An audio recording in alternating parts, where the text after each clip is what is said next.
Good morning everyone. আজকে as a parents আমাদের খুবই আনন্দের দিন। আজকে আমার মিমলু, আমাদের পুতুলি প্রথমবার স্কুলে যাচ্ছে। স্কুল ইন দ্য সেন্স সেইভাবে যে পড়াশোনা চালু হয়েছে সেরকম না, ও জাস্ট খেলার ছলেই বন্ধুদের সাথে সমস্ত কিছু শিখবে, সেই জন্যই পাঠানো হচ্ছে। পিজিতেই ভর্তি করেছি।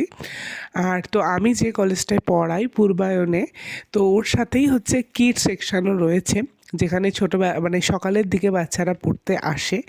তো আমি ছোটোবেলা থেকেই মানে ভেবে রেখেছিলাম যে একটু বড় হলে ওকে আমি স্কুলটাতেই দেবো, যেহেতু প্রথমত তো বাড়ির কাছে, আর দ্বিতীয়ত ওর এই পরিবেশটা চেনা পরিবেশ, এবং আমিও থাকতে পারবো আশেপাশে। তো সেই জন্যই এই স্কুলে মানে ভর্তি করা ওকে। এত ছোট বয়সে স্কুলে ভর্তি করা ঠিক নয়, বা আমি কখনোই চাইনি, কিন্তু আমি পড়াশোনার জন্য পাঠাইনি, ও জাস্ট খেলাধুলাই করবে ওখানে গিয়ে। তার সাথে যা টুকটাক শিখবে ব্যাস সেইটুকুনি। ঘরে মাত্র 2-3 জনের, আমাদের সবারই নিউক্লিয়ার ফ্যামিলি, 2-3 জনের সাথে থাকে।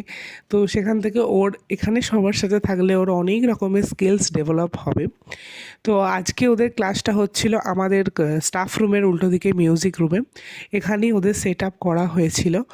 তো ও খুব সুন্দরভাবে মিলেমিশে চলে গেছিলো এবং আনন্দের সাথে নাচতে নাচতে যাচ্ছিলো।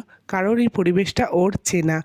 ও ভাবছে যে ও স্কুলে নয়, ও ওর মিমির কলেজেই বেড়াতে যাচ্ছে, কারণ ও ছোটোবেলা থেকে এভরিডে আমার সাথে প্রায়ই কলেজে আসা যাওয়া করে। ওই 1.5 ঘন্টা ওদের এখন গ্রুমিং ক্লাস চলছে। মেন সেশন শুরু হবে এপ্রিল থেকে।